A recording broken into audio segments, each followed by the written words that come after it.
सोलापूर महानगरपालिकेच्या मागील सर्वसाधारण सभेमध्ये नालेसफाई संदर्भात जो भ्रष्टाचार झाल्याचा मी आरोप केला होता, त्यावर माननीय आयुक्तांनी एक चौकशी समिती नेमली होती। त्या चौकशी समितीचा काल माननीय आयुक्तांनी सभागृहामध्ये अहवाल सादर केला।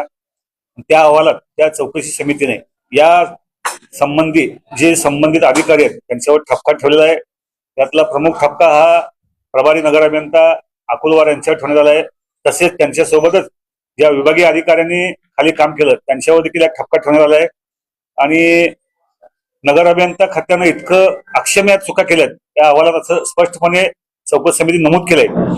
त्यातली सगळ्यात महत्वाची गोष्ट म्हणजे ज्या 83 लाख रुपयाचं बिल ज्यादा गेल्याचं त्यांनी एका प्रस्तावाद्वारे आयुक्तांकडे कळवलं होतं, तो प्रस्ताव नजर चुकीने आमच्याकडून गेला असं त्यांनी चौकशी समितीकडे सांगितलं। आणि सर्वसाधारण सभेच्या लक्षवेधी सांगितलं की एकही रुपया जास्त गेला नाही, पण त्यांनी एक अहवाल आयुक्ताकडे प्रस्ताव पाठवला, त्यात त्यांनी ते मान्य केलं होतं 83 लाखाचं। आणि ज्यावेळेस चौकशी समितीने त्यांना हे विचारलं की हे 83 लाखाचं काय, तर त्यांनी ते हे माझ्याकडून चुकून अदा झाल्याचं मान्य केलंय।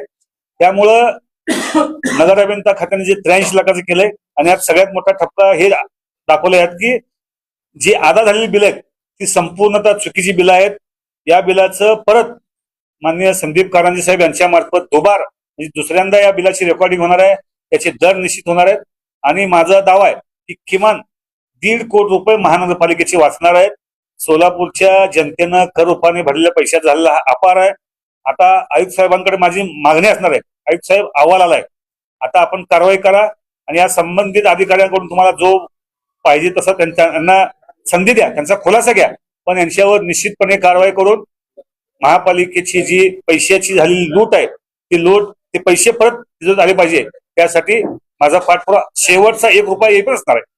भारतीय जनता पार्टीचे आमचे नेते, या राज्याचे मुख्यमंत्री आदरणीय देवेंद्र फडणवीस, या जिल्ह्याचे पालकमंत्री आदरणीय जयाभाऊ गोरे असतील, या शहरातले 3 आमदार आणि महापालिकेत आम्ही सगळे सत्ताधारी नगरसेवक आणि आमचं सगळं पूर्ण कॅबिनेट, भ्रष्टाचाराला आम्ही कुणीही पाठीशी घालत नाही। त्याचं उदाहरण म्हणून तुम्हाला हे निश्चित दिसेल, यात कारवाई होईल।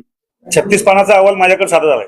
आपल्या शहरातील ताज्या घडामोडी पाहण्यासाठी रणनीती टाइम्सला सबस्क्राईब करा आणि बेल बटन प्रेस करा, लाईक आणि शेअर करा।